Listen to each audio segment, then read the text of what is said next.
Hello everyone, welcome back to The Media Couple. I'm Rory. And I'm Sophie. Where we break down the latest in film, TV and entertainment from an insider's perspective. Today we have a great episode. It's a bit of a new format that we're trying out. Absolutely. It is a questions and answers show. So basically, I've got 5 questions for Rory. Rory has 5 questions for me. That's the whole show and that's basically it. But they're good questions. We did spend a fair amount of time. Yeah, and they're not like random questions, just like, what's your favourite colour?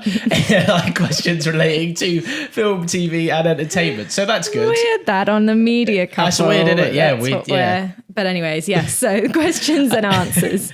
First question to kick it off for you, Rory. Yes. So if one actor had to be in every Netflix show for a year, who would you pick and why? Every Netflix show for a year. Basically, they are the face of Netflix. They are the face of Netflix. Think of it like the old school studio system. Yeah, like an actor now who I really like. Do you know what? I'd probably go with someone like... Do they have to be a new actor? No, there's just any actor. Someone? So any actor I like. Mm-hmm. Okay, well, I'm going to go for this. I've always been a massive fan of Jake Gyllenhaal. Jake Gyllenhaal? Yeah. Fair enough. Okay. Yeah. Why? Well, I've just, ever since he did Donnie Darko, when I was like a teenager, that was like one of my favourite films ever. And I just feel like he's an actor to me that gives amazing performances. Yeah. Like I loved him in Prisoners with Hugh Jackman. I thought that was one of the best performances I've seen him like ever do post sort of Donnie Darko. And I just think he has a really great range as an actor. And I know that he's not necessarily a new one, but he's someone that I really, really like on screen. I'm a big fan of Jake. Go Team Jake. Team Jake. Team Jake. Yeah. Team Jacob. Team Jacob. Yeah. Yeah. No, you don't know what that's from. I know that's right. Oh, is that Twilight? Twilight, yeah. Goodness me. Yeah. No, I mean, Taylor Lautner, yeah. Lovely bloke, I'm sure. Yeah. I mean, I don't know him personally, but, I'm sure he's a lovely, lovely guy. Yeah, great. Well, your question now. My turn. Sophie, which 2000s teen drama shaped your taste? 2000s teen drama. Okay, well, actually, speaking of it, Twilight. Okay. I loved Twilight when those films came out. It was sort of the first series I think that I went to the cinema like watching and waited for the next one to come out. Right. Because I was kind of at the tail end of Harry Potter. So I remember seeing the last few in the cinema when I was a kid, but the first few had already come out and I was too young to see them. Yeah. Skins, I was going to say. Yeah. Great one. Skins and Gossip Girl. I liked Gossip Girl. And maybe 90210 as well. I remember watching 90210. I really like that. What was it about those? Like all of those shows are quite familiar. Like, not so much Twilight and its vampires and werewolves. Quite familiar to my experience. Yeah, exactly. Your personal experiences. You're like, well, when the wolves and all of that was happening. When you think about shows like Skins and 90210 and Gossip Girl, they all had sort of quite similar themes, didn't they? Like, what was it about those shows that you liked? I don't know. I think there was something a bit aspirational about all of those shows. And, when you're 13, 14, I mean, Skins, maybe not. Well, no, I'd say even Skins was kind of aspirational, but not in the way that, like, I wanted to be in that scene. Yeah. Like, I thought they were cool. Yeah, they're cool, aren't right? they? Yeah. And, like, they were cool, regardless of whether or not they were, like, having a tough time emotionally. But the Gossip Girl as well, like it was just this element of like they were cool, and I think you just wanted to be a part of that as a teenager. 100%. Yeah, 100%. You sort of just aspired to be in that group almost, didn't you? And have that sort of. It was just aspirational, I think, and I think that sort of element of it was older. They were like in their 20s or their late teens, and when you're a young teenager, you're like. Yeah. That's all I want to do. I just want to be that age. Yeah, exactly. Yeah. So I think that's kind of why I enjoyed those. Next question. What is something about working in media that you wish more viewers understood? Personally, like I feel like this in any job, in any industry, like there's a lot of people in film and TV who never ever get the limelight, but who work incredibly hard. People like the production teams who support the creative departments. He's saying that because I'm part of a production team, so he knows he has to say that. Sophie's from a production management background, or so I'm else like, I will they have just his need support. head. You know what I mean? And they're just so great. But no, in all seriousness, it's like a film is a collective effort. You know, ultimately, any film ever has one person's name on the poster, or multiple. Normally talent and normally a director, but ultimately it takes an army to make a film. It takes an army of really hardworking people in all aspects, not just creative, because at the end of the day, it isn't just all about the creative on screen. You know, there's endless amounts of research and hours put in and late nights and weekends and missing birthdays and family stuff. By the accountants, by the lawyers, by the catering team, by down to the taxi drivers, down to everyone in a film. It's a Herculean effort to make any sort of film. And, you know, especially if you're making something like documentary where like you have to be so sort of rigorous in your research. It takes an enormous production department. And sadly, people in the production side don't ever get enough of a enough of a shout, in my opinion. Good answer. I know, it's a good answer, isn't it? I'm in the good books. I'm safe now. Yes. Sophie, what's your favourite colour? I'm joking. Okay. Which actor had the best transformation into a character in film history?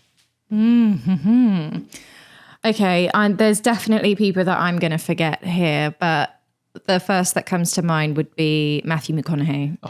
From, you know, rom-com king to Dallas Buyers Club. That's a great shout. Yeah. He transformed into a completely different person for that film, for Dallas Buyers Club. And I mean, won the Oscar for it. So, you know, fair enough. Yeah. But I think that was a very well-deserved Oscar, to be completely honest. I mean, it's one of those, isn't it, where he gave such an incredible performance, but he was like quite a bulky, sort of ripped guy, like you say, for those rom-com roles. But then to go from that to this sort of, you know, like skinny guy, battling AIDS was really, really, it was so incredible. Yeah, I also think as well, like it's how he managed to change what he was typecast as, because, you know, all we knew him as an audience for the longest time was as, you know, this rom-com guy who people don't take them serious, those kinds of actors seriously for drama roles.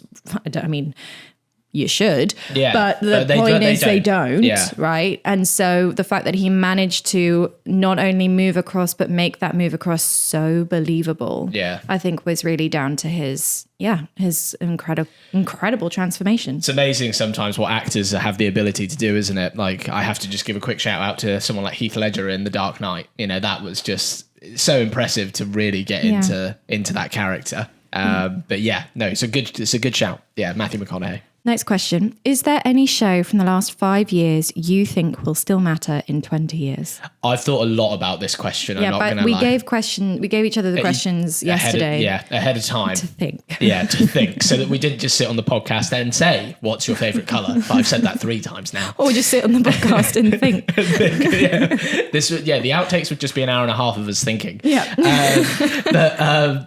I have thought about this a lot. And I went back to my time in school and like the type of shows we used to watch and then like write a critical analysis of, and I think Succession. Succession is a TV show that I think in 20 years people will sit in film school and will study it. The dialogue is excellent, the characters are incredible.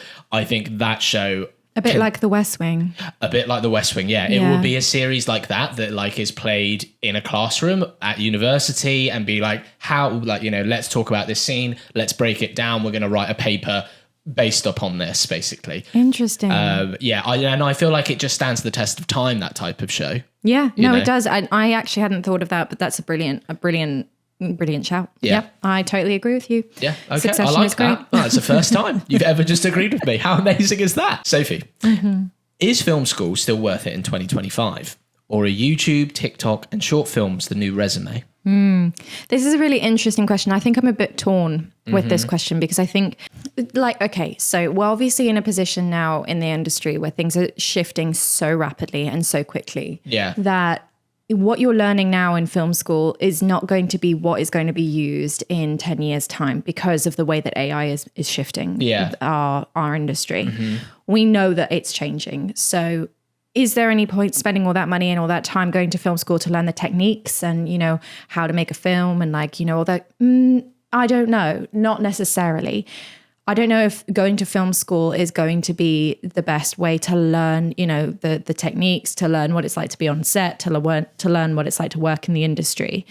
What film school is useful for is if you don't have any connections, it opens up doors for you because they literally have those connections with production companies and can put you in placements. Yeah. So that side of film school, I think, is still worth it because it is still a very closed industry. It's a closed book. It's about who you know and how you get into that. Absolutely, yeah. It's a good shout. But learn the actual stuff that you learn. I don't think you're going to get anything better from film school than you would from working a job. But if you can't get a job in the first place, then go to film school. Absolutely. Yeah. I mean, I think as two people who went to film school, I think university, slightly different. Yeah, university, but studied film. Yeah. I mean, I'm still very grateful for the time I spent there. It's like you say, it was more the people you meet. Because you never know your classmates sitting next to you. You never know who they're going to become, and vice versa. They never know who you're going to become. And the teachers as well, the lecturers, they have connections. And I mean, I think there's something to be said that there's sort of three different avenues you can go down. There's the straight film school, which is completely different to a university degree. There's studying film.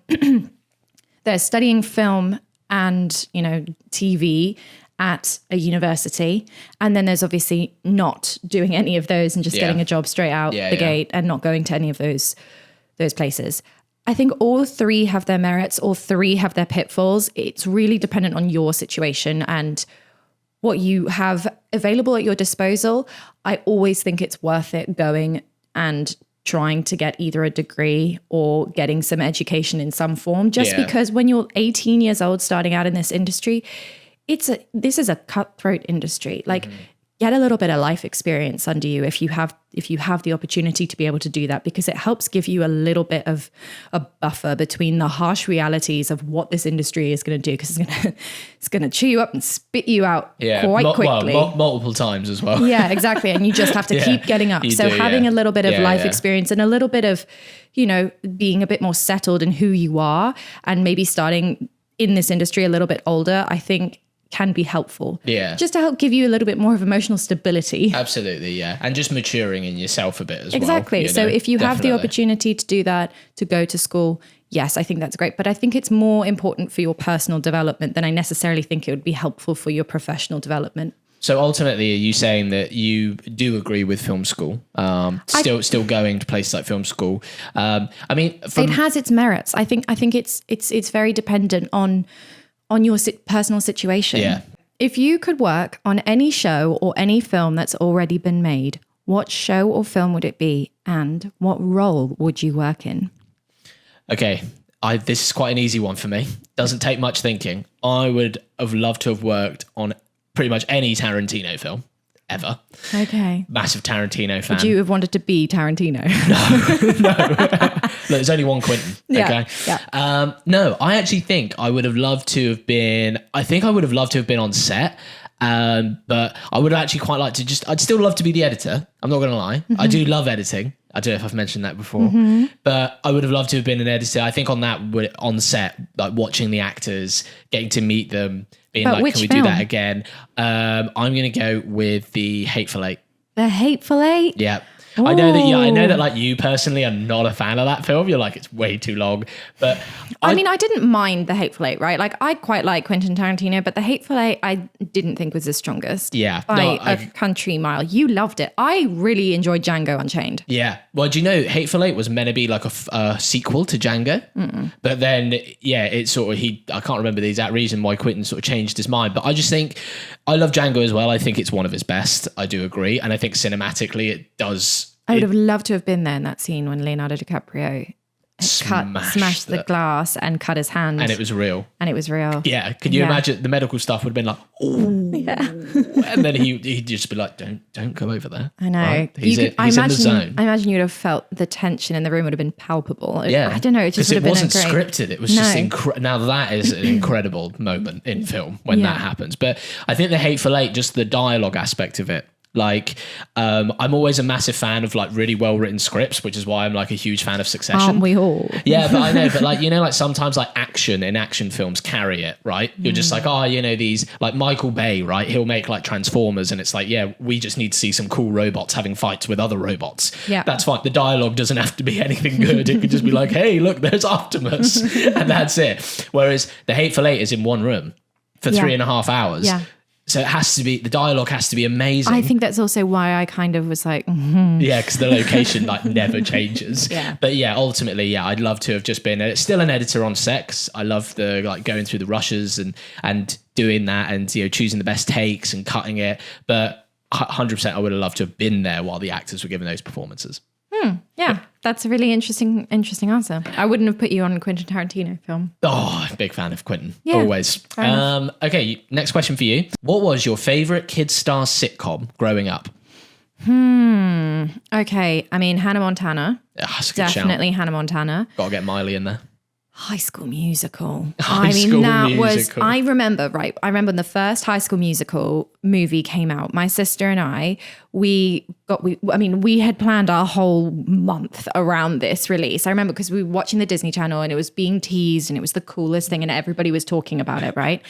And so High School Musical was the coolest thing. it was. You don't even understand. It was the coolest thing. So Yeah. my sister and I were like, okay, we're going to watch this. So we begged my mum. We're like, please, please, please, please, please, can we watch the premiere? And it was out at 8 p.m. And so my mum was like, okay, fine. So she got it was a sofa bed that we had. So the sofa got unrolled and made into the bed. And then we got popcorn and we sat there and it started. And oh my God, I remember I was telling Alexandra, I was like, come on, it's on. And I don't know where she was. And she was running back and we're all ready to go. It was the best. I just have a memory of that first opening thing and Vanessa Hudgens and Zac Efron in that bar having that, you know, at the New Year's thing. Yeah. And it was just, I was there mesmerized. I think that probably shaped me. That shaped you. Yeah. I mean, that sounds like that was a better answer to the first question, honestly. So you would have liked to have been on that set. Yeah. Well, yeah. But you know what? I think there's something about that I think kids nowadays don't have, right? Nowadays, nobody really watches content like that anymore. I mean, you do, but it's not quite the same. I mean, everybody was watching High School Musical because it was like the thing. Yeah. And everybody was watching it at the same time. So I think it came out on a Friday and then on the Monday, everybody was talking about it, right? And, yeah, you go into school and be like, did you watch it? Exactly. Yeah. But whereas nowadays, I don't think kids quite have that same thing because their attention is spread in so many different areas. Everything's a bit more niche. You know, you don't, whereas when we were kids, it was Disney Channel. That was where you could go. YouTube wasn't really a thing. Yeah, it was kind of Disney Channel, Cartoon Network, Nickelodeon, exactly. those type of things. And so everybody was watching the same kind of shows. So you had something in common. And now as we've grown up and now we're adults, we all have this collective experience that we shared together, right? It's funny you say that because how many times would you be in like a pub with your friends and be like, do you remember this show? Yes, like, do you remember watching this the first time? Whereas kids nowadays, I don't think they're going to have that in the same way that we do or we did because you can't. So many kids are being pulled in different directions. Some parents don't let them watch TV and only let them watch YouTube. Other parents don't let them watch YouTube. Other parents let their kids watch YouTube, go on social media and TV. And, you know, there isn't one sort of collective thing that everybody's watching. And I think to a certain extent, that's a bit of a shame because it creates a collective experience for everybody at that age group, which is not going to happen anymore. Yeah, it's a good point. There's my answer. It's a good point. I like that was a solid answer. Thank you. I like that. I like the collective experience as well. I feel like we've said that a lot on this show. Yeah, exactly. So what is one show that you think everyone should watch at least once? And you can't say Succession. Oh, I was going to say Succession. I already said that one. I know. Okay. Well, it's good. I can just list off all my favourite shows, so it's fine. Oh, it's a tough one. Or film. I'm going to go with Game of Thrones. Okay, why? Yeah. I just feel like in terms of like fantasy, I mean, look, even if you're not a massive fan of fantasy, which I am a huge fan of fantasy films and TV shows, I just feel like the storylines are amazing. Yeah. Like all these feuding families and like deception and like a lot of backstabbing and, you know, it's very, very entertaining. I still watch Game of Thrones now, and I go back to those original series and I put them on and I go, like, it's that type of thing where I don't take my eyes off it a lot of the time. Even with the ending though? I wasn't a huge fan of how it ended. Yes, I know that a lot of people were. I wasn't. No, I didn't like the ending. No, I know. Either. That's what No. I'm saying. Yeah, but you'd still recommend it with that ending. I would still recommend it, absolutely, because I'd say that like the first few seasons are amazing and they are great bits of TV, and just amazing characters again, amazing scenery, and I'd say to anyone, you should go and watch Game of Thrones, even if you're not into fantasy and sword fighting and dragons. Yeah, fair enough.